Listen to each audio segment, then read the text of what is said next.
The entertainment industry is responsible for a large part of the lifestyle influence in society today. For generations, the entertainment industry has played a major role in views towards substance use. Most prominently, the music industry has been constantly associated with influencing youth attitude towards drug and alcohol consumption. According to a researcher by the name of Holiday, substance use is often given a glamorous image and is used as a symbol of wealth and presented in media. Many people, specifically adolescents, seek to replicate these lifestyles they see their favorite musicians living, which frequently involves some form of drug or alcohol use associated with spending mass sums of money.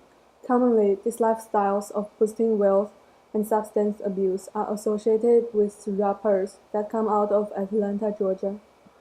According to Balaji in his article Street Credibility, Atlanta is one of the biggest cultural production hubs for rap music in the United States. In these rap songs, substances are often praised and sung about in a positive manner, consequently steering listeners towards drug use and alcohol binging for short-term highs.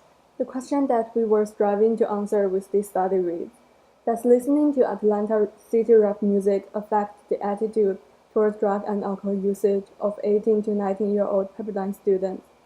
This topic was selected because rap music is one of the most popular genres of music among youth today, and it also happens to be the genre of music with the most illicit drug and alcohol mentions, according to Holiday.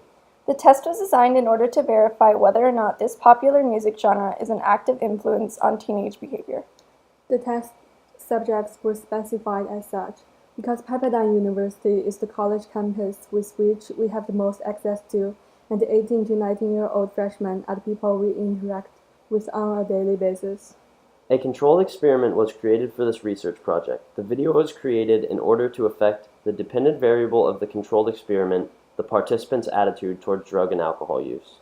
For the presentation, we organized a pre-questionnaire which we used to better understand our audience's viewpoints before we showed our media, and a post-questionnaire which we used to understand what changed in our audience's viewpoints and morals related to substance abuse after viewing the video.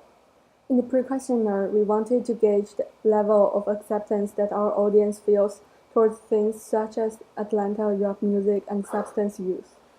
Due to this, we selected multiple questions that asked our participants to rate their acceptance of certain kinds of substance abuse on a scale from 1 to 10, 1 being the least accepted and 10 being very accepted. Our piece of media we decided to create for this project encompasses the story of a boy that struggles to waste schoolwork and the difficulties of trying to be cool and accepted by his peers. In order to reach this level of acceptance by his classmates, the boy begins to start using substance and listening to rap music that promotes these kind of actions.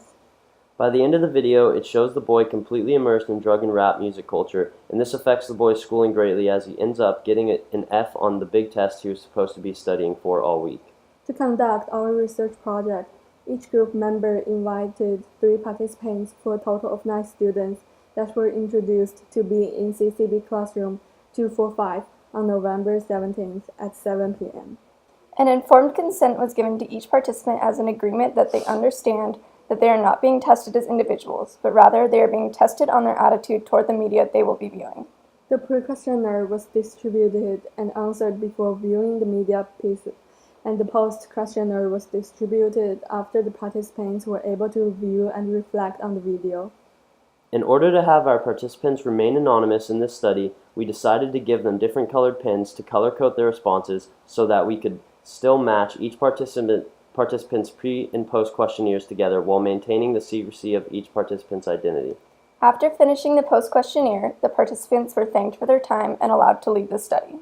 We had planned to interpret the answers to the questionnaires of 9 Pepperdine University 18 to 19-year-olds, so their physical reactions to our media, meaning facial expressions, words said aloud, etc., would not be recorded. While we had planned to have 9 participants, only 6 arrived at the designated time and place. 4 of them were identified as female and the other 2 identified as male. The student proceeded as planned, and there were no unexpected surprises.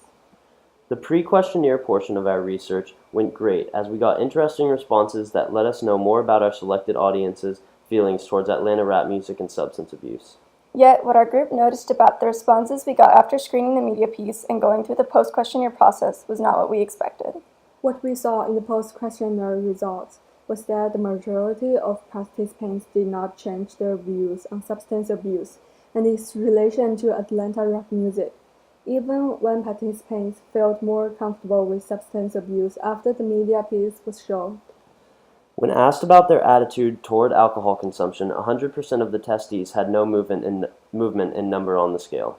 The last question of the post-questionnaire asked the participants to decide whether or not they thought that Atlanta City rap music has an influence on the lifestyle of modern youth. 4 out of the 6 answered yes to this question, while the other 2 answered no.